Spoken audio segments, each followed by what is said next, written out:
et bienvenue dans le JT de Rassemblement Web TV, dédié ce jour à la conférence de presse du Premier ministre Amadou Gon Coulibaly, qui s'est tenue ce lundi 17 septembre à Abidjan.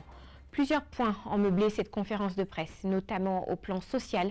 Des indemnisations ont été annoncées pour les populations impactées par le projet de construction du 4e pont d'Abidjan, dont le montant global des indemnisations s'élève à 30 milliards de francs CFA.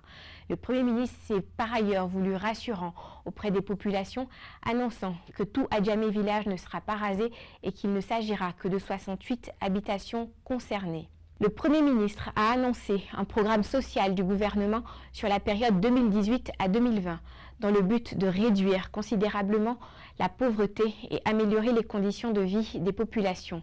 Selon le Premier ministre, ce programme permettra, selon l'ambition du gouvernement, de réduire le taux de pauvreté qui a déjà baissé en 2011 de 48,9% à 46,3% en 2015. Je pense que dans le programme social que le président nous demande de mettre en place et qui lui sera remis à la fin du mois de septembre, comme je l'indiquais, pour la période 2018-2020, la couverture maladie universelle sera un élément important. Alors, ce qui a été fait aujourd'hui, c'est un projet pilote qui a porté sur le monde étudiant, et 150 000 étudiants ont été recensés. Et l'État a pris sur lui de payer la cotisation de ces 150 000 étudiants à hauteur de 1 000 francs CFA, donc par étudiant et par mois. Et sur cette base, nous avons réhabilité 9 centres médicaux dans les différentes universités et ces étudiants bénéficient aujourd'hui des prestations, donc de la couverture maladie universelle, donc que ce soit des prestations en termes de consultation, des prestations en termes de médicaments, etc., sur la base de ces cotisations qui, encore une fois, ont été donc prises en charge dans le projet pilote par l'État. Nous sommes maintenant dans la réflexion de la généralisation de cette couverture maladie universelle donc aux autres Ivoiriens. Mais nous devons aller par catégorie. Nous avons ceux qui sont dans le secteur formel, dont les prélèvements ne sont pas difficiles à effectuer puisqu'ils sont salariés. Il s'agira simplement de pouvoir transférer donc 1 000 francs donc, de leur salaire à la caisse donc, maladie. Nous avons le monde agricole, donc, où nous avons une réflexion par rapport aux différentes filières. Il y a des filières organisées. Et je pense qu'avec les filières organisées, nous pouvons donc monter un dispositif de contribution donc, qui sera donc facile.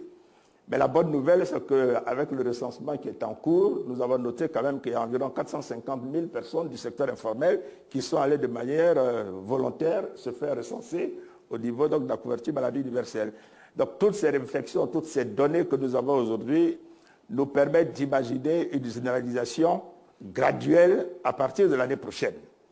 Et lorsque nous allons vous présenter donc, ce programme social du gouvernement, vous verrez que la CMU donc, occupera une place donc, importante. Alors, patientez encore quelques semaines pour avoir donc, tout le détail, puisque des questions doivent encore être tranchées.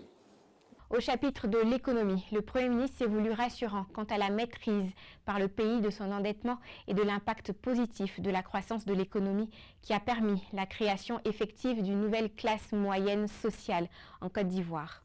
Nos politiques économiques et sociales seront exécutées tout en préservant les équilibres macroéconomiques, avec notamment un taux de croissance annuel moyen attendu sur la période 2018-2020 de 8%. Un déficit budgétaire et une dette sous contrôle, en ligne avec nos ambitions et nos engagements avec le Fonds monétaire international. J'ai la conviction que nous y arriverons. Pour cela, nous avons des défis à relever, et je voudrais en citer quelques-uns. Il s'agit notamment de la promotion de la bonne gouvernance et la poursuite de l'amélioration du climat des affaires et de l'efficacité de l'administration publique, à travers notamment la poursuite du processus de dématérialisation des procédures administratives. La mobilisation des ressources intérieures par un meilleur recouvrement de l'impôt et une invitation au civisme fiscal.